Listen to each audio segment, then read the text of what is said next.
Presented by Classic Tune। Dholakpur नाम के गांव में दो भाई रहते थे, जिनमें एक का नाम हरिया और दूसरे का नाम रामचरण था।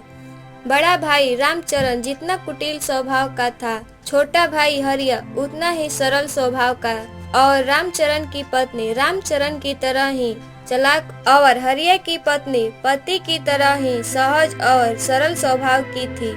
पिता की मृत्यु के कुछ दिन बाद ही रामचरण ने भाई को बेवकूफ बनाकर संपत्ति का बंटवारा कर लिया। ये आप क्या बोल रहे हो भैया? जितनी भी जमीन थी ना वो सब आज से हमारी हो गई, और वो जो खेती की जमीन है ना पश्चिम की तरह वो तेरी, और बाकी सब मेरा हुआ, समझा?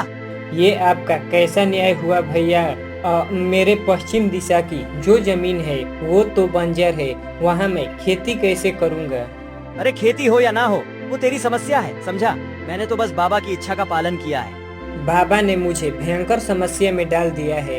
नहीं नहीं, बाबा ऐसा नहीं कर सकते। बाबा नहीं कर सकते हैं ऐसा? जब बाबा मर रहे थे तो तू वहाँ था क्या? तू तो जमीन पर खेती में व्यस्त था। वो मैं जहाँ भी रहूँ मेरे बाबा मेरे साथ ऐसा नहीं कर सकते। मुझे विश्वास नहीं होता। वो विश्वास नहीं हो रहा है, यही ना? ठीक है ठीक है, तो जब वो मर रहे थे तो जो लोग भी वहाँ पर थे मैं उन सबको बुला कर लाता हूँ, और अगर उनकी बात पर भी भरोसा ना हो तो जाकर मेरे खिलाफ अदालत में मुकदमा कर देना। तू सुन, जो बोल रहा हूँ उसको मान ले, नहीं तो तुझे कैसे समझना ये मुझे अच्छी तरह से आता है। हाँ बेवकूफ कहीं का। हरिया वहीं बैठकर रोने लगता है। तभी उसकी पत्नी उसके पास आती है। तुम सुनी भैया क्या बोले? हाँ, घर के अंदर से सब सुन लिया मैंने। लेकिन कमला, अब मैं क्या करूँगा? फसल और फसल वाली सारी जमीन तो भैया ले लिए। अब इतने से जमीन में मैं क्या फसल उगाऊंगा? अब तुम ही बताओ कमला, मैं क्या करूँगा? देखो, इतनी जल्दी हार नहीं मानते। ऊपर वाला चाहे तो कितनी भी मुसीबत हो, पर हम सही सलामत जिंदा रहेंगे। क्या बोल रही हो? हाँ, मैं सही बोल रही हूँ, और अगर जरूरत पड़ी तो मैं भी तुम्हारे साथ खेतों में हाथ बटाऊंगी। देखना, जो बंजर जमीन है उस पर फसल जरूर उगेगी। तुम्हारी बात से मन में विश्वास जग गया है कमला। सुनो, बड़े भैया से झगड़ा मत करो, कितना भी हो आखिर वो है तो हमसे बड़े ही। हाँ कमला, तुम सही कह रही हो, और कौन जाने शायद बाबा की आखिरी इच्छा भी यही हो। अब और हम मेहनत करेंगे और उस बंजर जमीन पर ही फसल उगाएंगे। इसके बाद से हरिया और कमला दोनों साथ साथ खेतों में काम करने लगते हैं। मुझे देखकर तुमको हंसी क्यों आ रही है? तुम्हारे चेहरे पर तो मिट्टी लग गई। अब देखो देखो, अपना चेहरा देखो, भूत और चुड़ैल से कम नहीं लग रही हो तुम।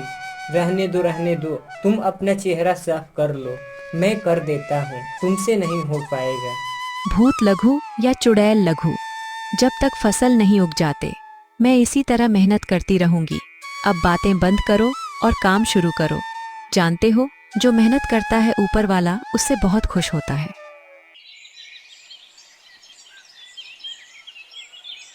तभी हरिया और कमला के कठिन परिश्रम का फल मिला। बंजर जमीन से भी फसल बिल्कुल सोने की तरह खिल उठे।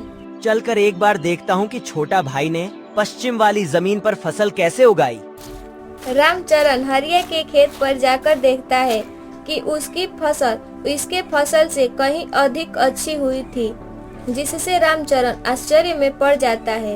अरे ये मैं क्या देख रहा हूँ? जिस जमीन पर कभी भी कोई फसल नहीं हुई वहाँ उसने इतनी अच्छी फसल पैदा कर लिया।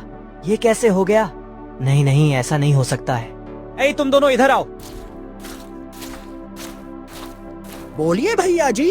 तुम दोनों इधर बंजर जमीन पर फसल देख रहे हो? हाँ देखा हूँ भैया जी।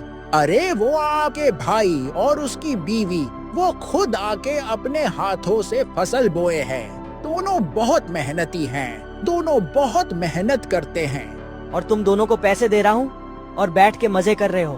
कुछ दिन खेत पर नहीं आया तो तुम लोगों के इतने मजे हो गए। चलो अब दूर हो जाओ मेरी नजरों से, दूर हो जाओ। चलो भागो यहाँ से, सबको निकाल बाहर करूंगा। मजे करने आए हैं यहाँ लोग। क्या हुआ? अब क्या हुआ? सुबह सुबह इतना चिल्ला क्यों रहे हो? अरे चिल्ला नहीं रहा हूँ, छोटे भाई ने उस बंजर जमीन पे जो धान उगाया है ना, वो अच्छी जमीन पर भी इस तरह की फसल नहीं हुई है। सोच सकती हो तुम।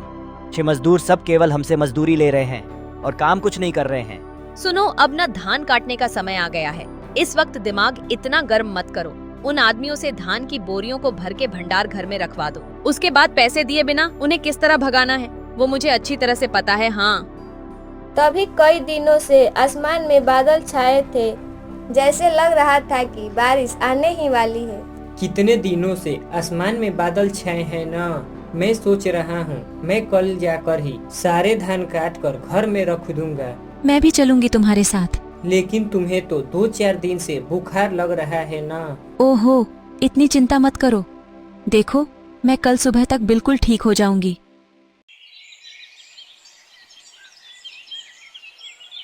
अगली सुबह हरिया देखता है कि कमला को अभी बुखार लग ही रहा होता है। हे ऊपर वाले, फिर से बुखार आ गया। कमला, एक कमला, मैं धान काटने के लिए जा रहा हूँ। अब मैं भी चलती हूँ ना साथ में। पागल हो गई हो क्या? तुम्हें इतनी तेज बुखार है, कैसे जाओगी तुम? नहीं नहीं, तुम आराम करो, मैं जाता हूँ। मैं शाम होने से पहले ही धान काट कर ले आऊँगा। तो ठीक है फिर, पर तुम संभाल कर जाना और अपना ख्याल रखना।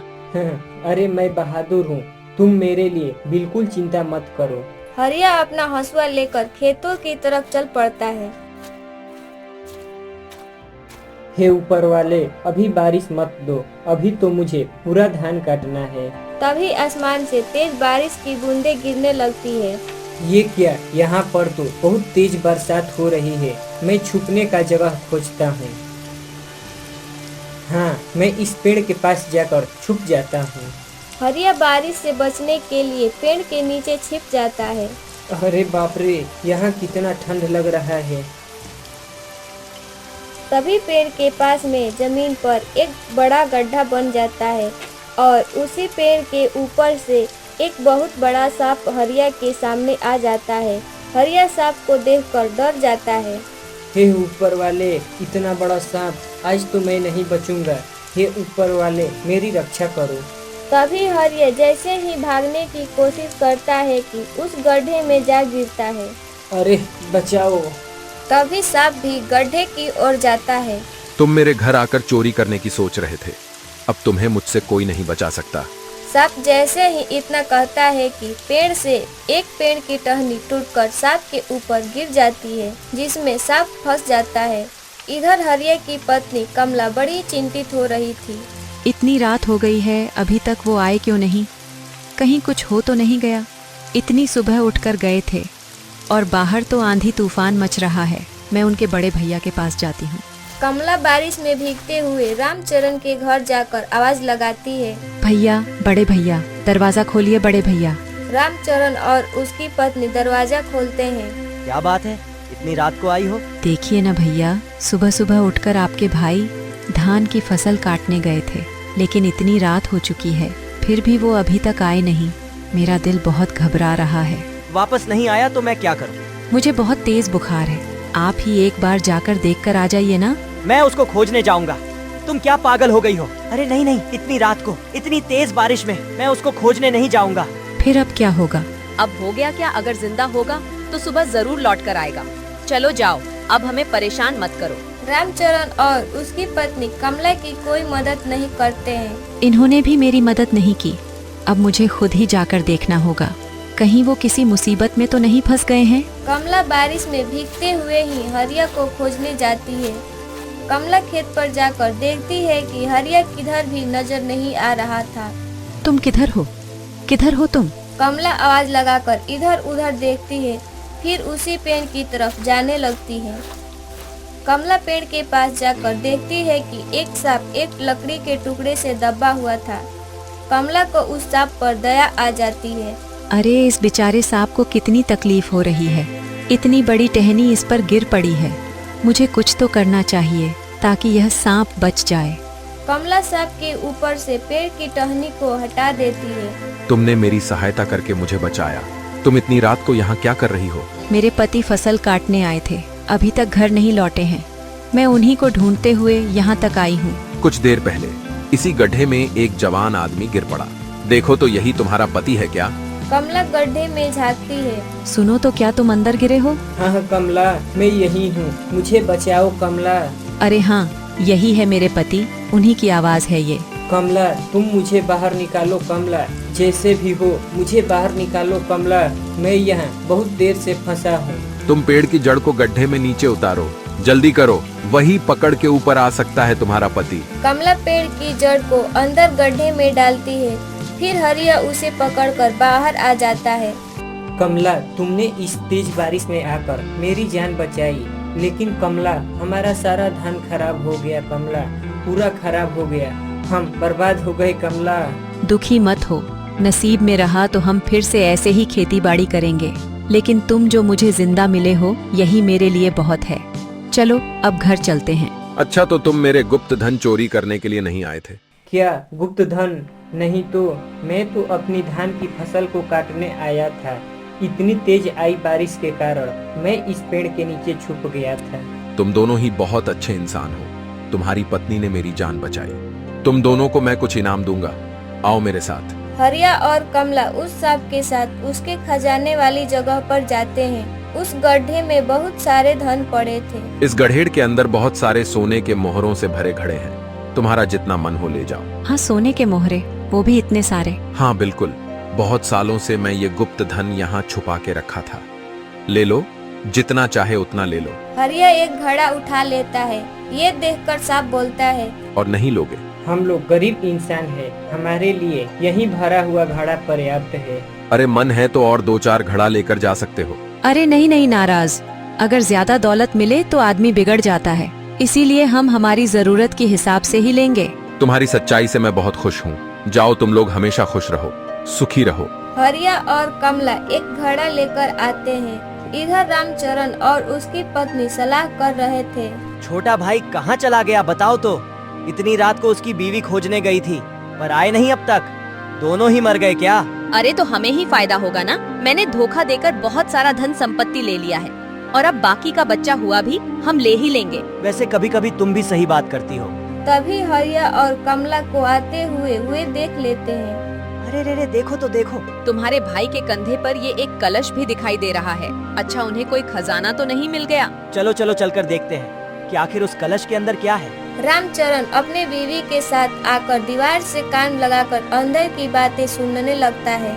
अभी ये सोने से भरा घड़ा कहाँ छिपाऊं? आज की रात इसे बिस्तर के नीचे ही रख देते हैं, सुबह होते ही हम इसे दूसरी जगह रख देंगे। हाय राम, उन्हें तो सोने के मोहरे मिल गए हैं, फिर तो वह बहुत अमीर हो जाएंगे। हाँ, अभी अमीर बनाता हूँ इसे, रुको अभी बताता है। हरिया जैसे ही घड़ा को नीचे रखता है कि तभी रामचरण आता है। क्यों रे, घड़े में क्या है?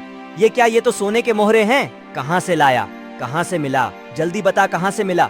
नहीं तो अभी मैं पुलिस को बताऊंगा और जेल में बंद करवा दूंगा। चल अब जल्दी से बता दे।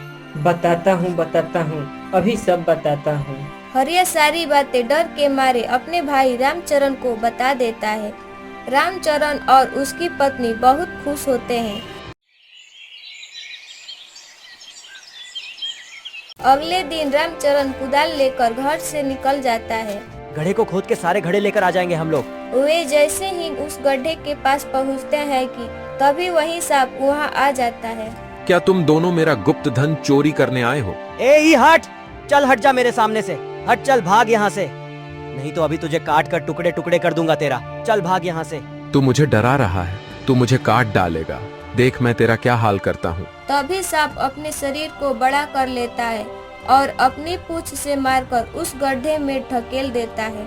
तुम दोनों ही लालची हो, इसीलिए तुम दोनों भूत बन के यहाँ पहरा दो। और सांप के इतना कहने के बाद वह गड्ढा भर जाता है और रामचरण और उसकी पत्नी अपने जान से हाथ धो बैठते हैं।